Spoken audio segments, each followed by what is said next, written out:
It doesn't matter what the excuse or the explanation is. The result always tells the truth. A child can give the greatest excuses every time he's too sick for school, but if it always happens on the day of a test, the truth is revealed by the result. The major media outlets can give every explanation in the book as to why war is declared, assassinations happen, and terrorist events take place, but if they all end up in the expansion of government and the destruction of constitutional freedoms, the truth is revealed by the result. And because the vast majority of the public are completely ignorant of natural biological cycles of man, it is increasingly difficult for them to accept that these events are by no means an accident.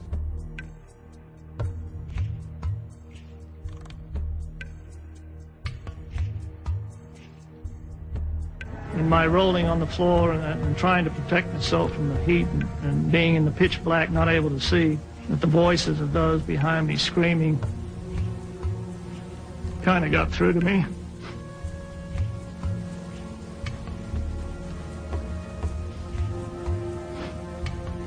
I recognized who they were. Could identify the voices. Are they just coming to kill me? No. No.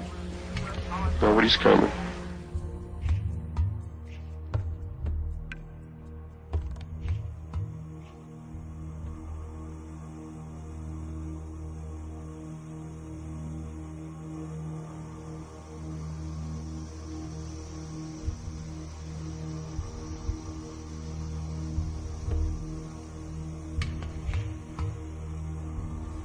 A statement reportedly made by Attorney General Janet Reno during an interview on 60 Minutes. She allegedly defined a cultist as one who has a strong belief in the Bible and the second coming of Christ, who frequently attends Bible studies, who has a high level of financial giving to a Christian cause, who homeschools their children, who has accumulated survival foods, and has a strong belief in the Second Amendment, and who distrusts government.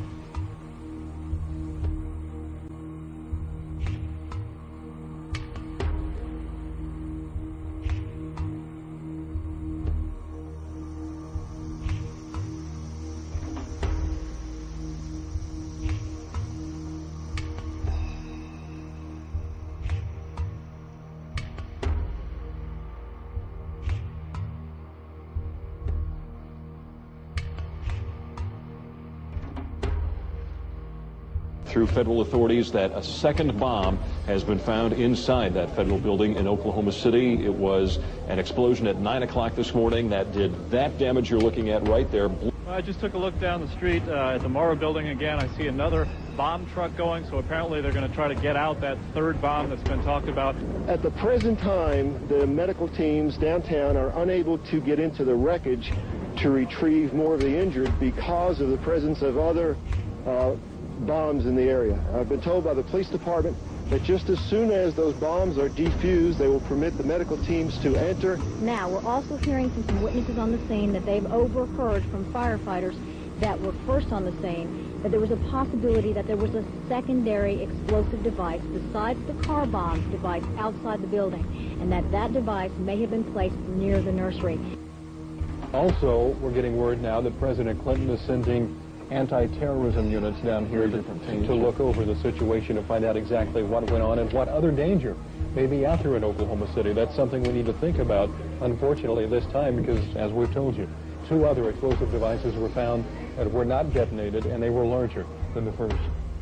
The reports I have is that one device was deactivated. Apparently there's another device, and obviously whatever did the damage to the Murrah building was a tremendous, very sophisticated explosive device. So President Clinton just called Frank Keating, Governor Frank Keating, and he says that 3 FBI anti-terrorist teams are en route to Oklahoma City. Right now, they are saying that this is the work of a sophisticated group. This is a very sophisticated device, and it has to have been done by an explosives expert, obviously with this type of explosion. The Justice Department is reporting that a second explosive device has been found in the AP Murrah building in downtown Oklahoma City. We should find out an awful lot when the bombs are taken apart. I think it was a great stroke of luck. As you're mentioning, it's hard to talk about luck on a day like today in Oklahoma City, but it was a great stroke of luck that we actually have got diffused bombs. It's through the bomb material that we will be able to track down who committed this atrocity. First bomb that was in the federal building did go off. It did the damage that you see right there. The second explosive was found and diffused. The third explosive that was found, and they are working on right now as we speak, I understand, both the second and third explosives, if you can imagine this, were larger than the first. First bomb that was in the federal building did go off. It did the damage that you see right there. First bomb that was in the federal building did go off. It did the damage that you see right there.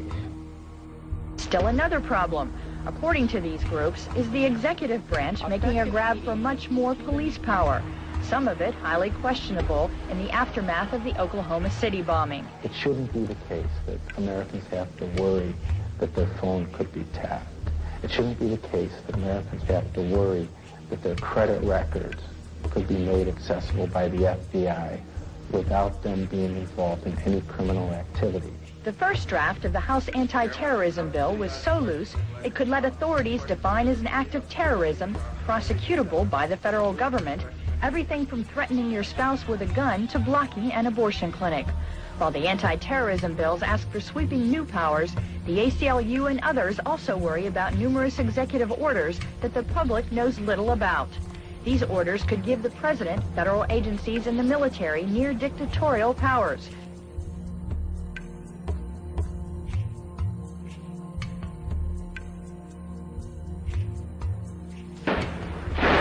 Talk to any police official anywhere, and pretty soon he'll bring up the shootout.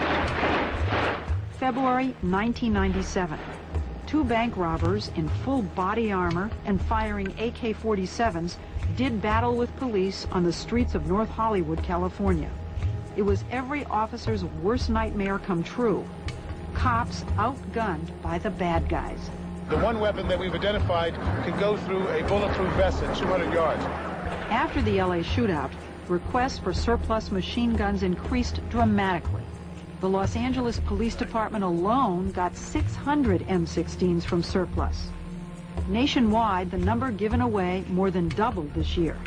And many departments decided to issue them to regular patrol officers on daily duty, all because of one shootout in one city.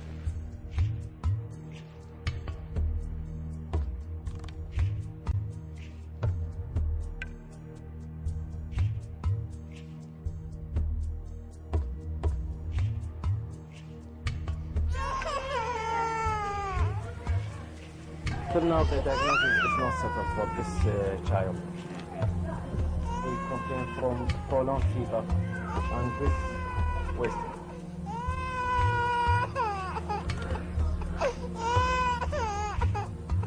We have heard that 500,000 children have died. I mean, that's more children than died in Hiroshima. And you know, is the price worth it? I think this is a very hard choice, but the price, we think the price is worth it. Worth it because she believes the sanctions are working.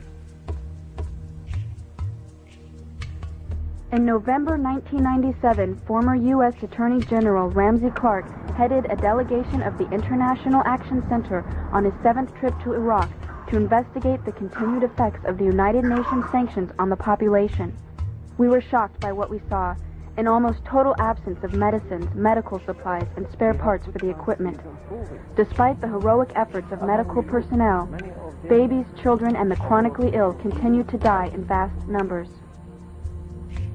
The United States government claims that Saddam Hussein is to blame for the crisis. What is the real cause of the suffering? The sanctions. They are an extension of the 1991 United States war against Iraq.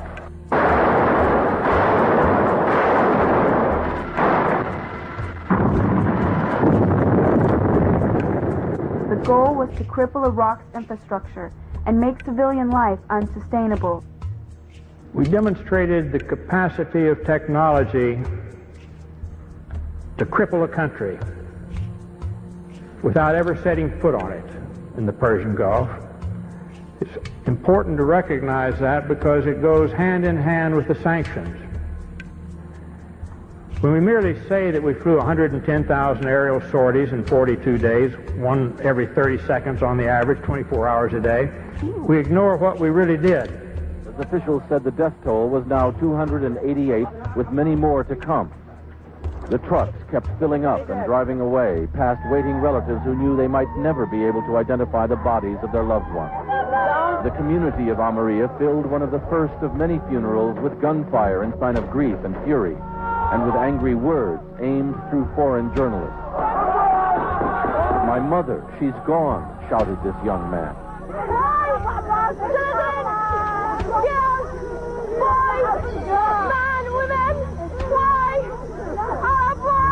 This woman asked, "Could not all your modern technology tell you that there were children and women here?" Bill Blakemore, ABC News, in the Almeria district of Baghdad.